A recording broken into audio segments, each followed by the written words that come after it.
8월 23일 하박국서입니다. 하박국서는 그 유명한 한마디를 향해 갈 건데요. 의인은 믿음으로 말미암아 살리라. 아멘. 자, 이 배경을 좀 이해하려고 우리가 하박국서를 좀 공부하는 건데요. 하박국의 배경에는 어떤 왕인지에 대해서는 정확하게 나오지 않아요. 하박국 자체는 내부적으로 이런 왕이다라는 명시가 없기 때문에 그렇습니다. 다만 하박국이 남유다였다는 것과 남유다의 멸망을 이야기한다는 점에서 아마 이쯤 아직 멸망을 이야기하니까 멸망하진 않았을 것이고 요시야 다음 이쯤이지 않았을까? 예레미야라고 생각을 합니다. 대략 아직 멸망하기 전이지만 그쯤이 아니었을까 생각합니다. 그러니까 아까 전이랑 배경이 되게 비슷하죠. 바빌론이 급부상하던 시기고 이제 남유다의 정치 혼란이 오던 시기여서 아마 요시야가 막 죽어서 갑자기 성군이었던 요시야가 죽어서 혼란이 오던 그 시기가 아니었을까라고 사람들이 조심스럽게 추측을 해보는 것 같아요. 이런 의미로 예레미야와 하박국은 같은 시대 선지자라고 봐도 무방할 것 같습니다. 하박국서는 그 배경보다는 특징이 조금 독특한데요. 하박국서 1장 1절에 이렇게 시작하거든요.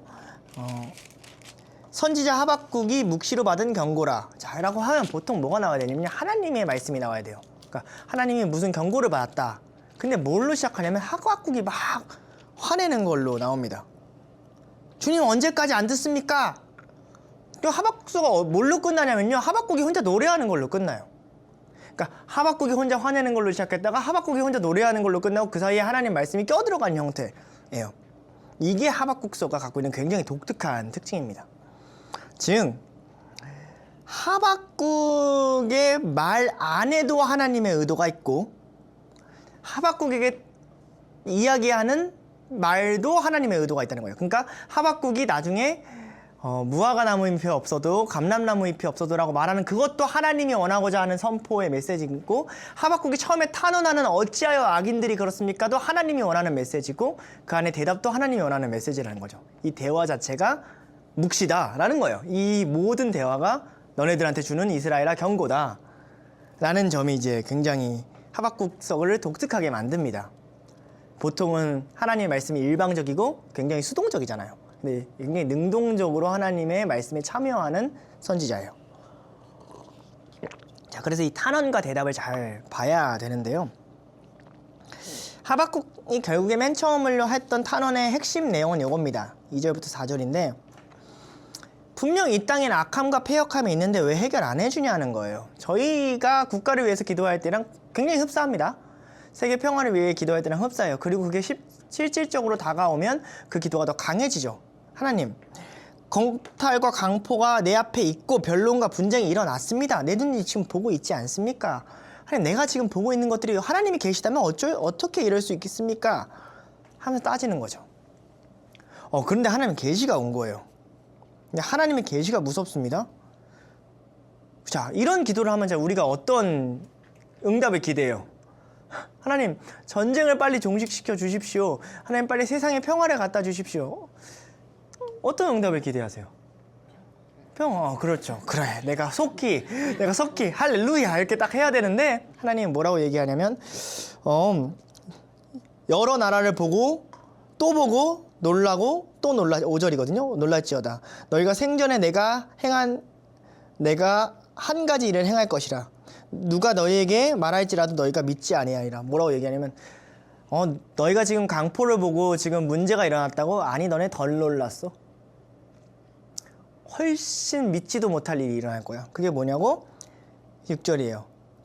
갈대아 백성들이 일어날 거야. 이러면서 엄청나게 이 사람들이 얼마나 무서운지를 계속 설명해요. 그리고 그 사람들이 어떻게 멸망시킬 건지를 설명해요. 이게 다예요.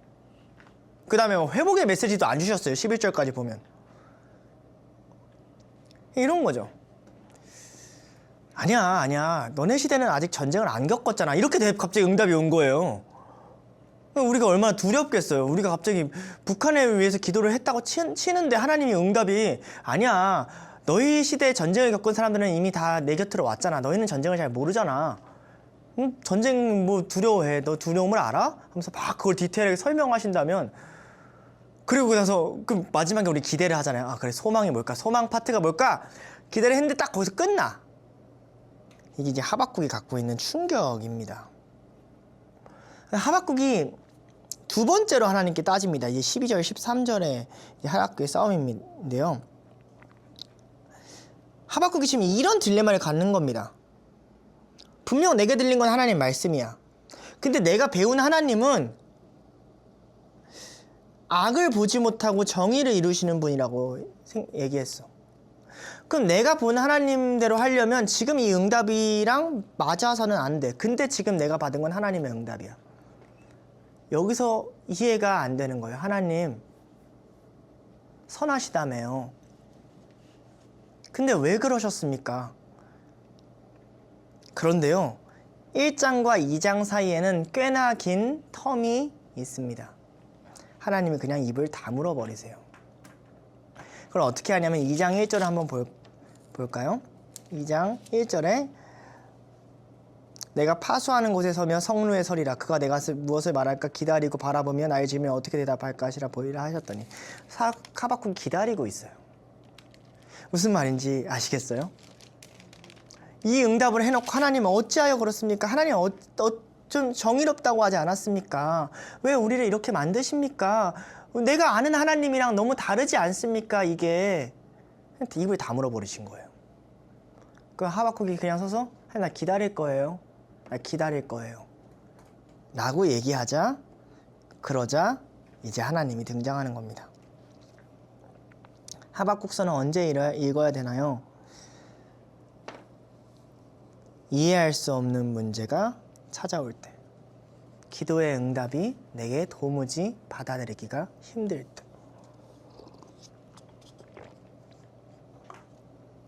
자기가 보기에 훨씬 더 손쉬운 방법이 있을 것 같아 보일 때, 이스라엘 백성들이 마음이 알아서 막 회복돼가지고 서로 좋다고 둥가둥가 하면서 하나님 찬양하는 그 그림이 그려진다면 하박국은 마음이 아주 편했을 겁니다.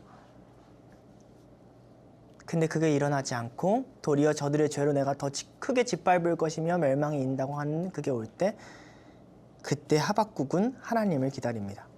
일단 여기가 중요해요. 하박국이 하나님을 기다린다는 거. 하박국의 훌륭한 점은 뭐냐면 도망가지 않습니다. 요나랑 좀 차이가 있죠. 하박국을 하나님의 앞에서 기다립니다. 그리고 그럴 때 하나님의 응답이 옵니다. 응답이 오는데 하나님의 응답이 이겁니다. 3절에 보면 2장 3절인데요. 이 묵시는 정한 때가 있나니 그 종말이 속히 이르겠고 거짓되지 아니라 비록 더딜지라도 기다리라. 지체되지 않고 반드시 응하리라. 자, 종말이 올 거라는 건 변치 않아요. 근데 때가 있다고 얘기해요. 때가 올 거야. 그리고 반드시 임할 거라 얘기합니다. 그러면서 하나님이 무슨 얘기를 하냐면 바빌론의 멸망을 엄청나게 길게 이야기하십니다.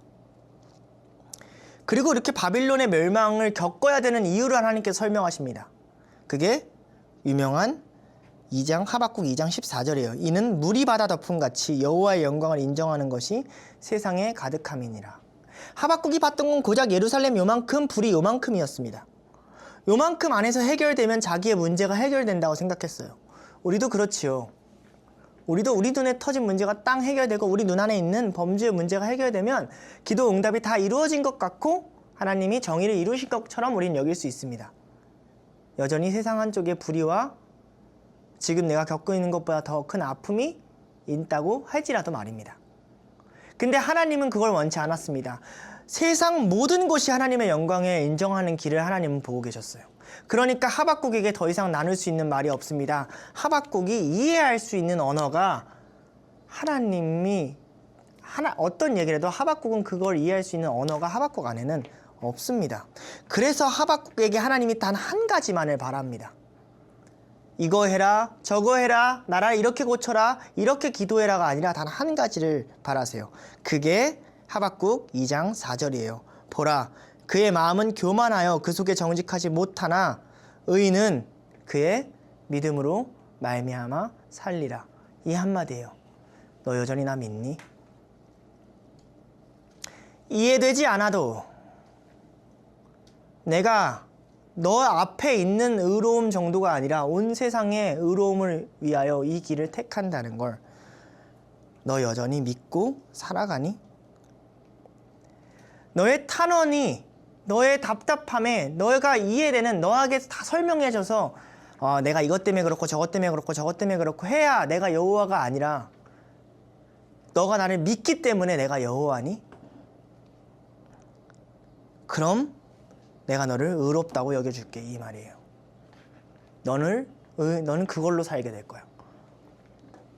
하박국을 변화시키는 겁니다. 만일 하나님이 하박국에게 쉬운 길을 제시했다면 하박국은 기쁨을 누리고 찬양을 하고 평안을 누렸을지언정 믿음으로 살지 않았을 겁니다. 설명으로 살았겠죠. 해석으로 살았겠죠. 근데 하나님은 하박국에게 믿음으로 살기 원하셨습니다. 왜냐하면 하나님이 이루고자 하는 길을 그 어떤 한 인간조차 어떤 인간도 온전히 다 깨달을 수 있는 사람은 없으니까요. 결국 모든 사람은 그 믿음을 가져야 되니까요. 이게 결국 십자가의 길과 연결이 됩니다. 우리가 어떻게 이해할 수 있겠습니까? 그 아들은 왜 바쳐야 되는지를. 그러나 우리는 압니다. 어느 날 예수 그리스도께서 모든 것을 이기고 승리하실 거라는 걸.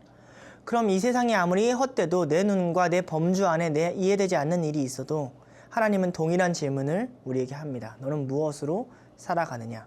그때 우리가 들려드려야 대답은 이거라 생각합니다. 우리는 믿음으로 삽니다. 나는 믿기 위해 부르심을 받았습니다. 이 고백이 하박국의 부르심입니다. 여기서 이제 하박국의 변화가 나타나는 겁니다. 이게 이 구절의 핵심입니다.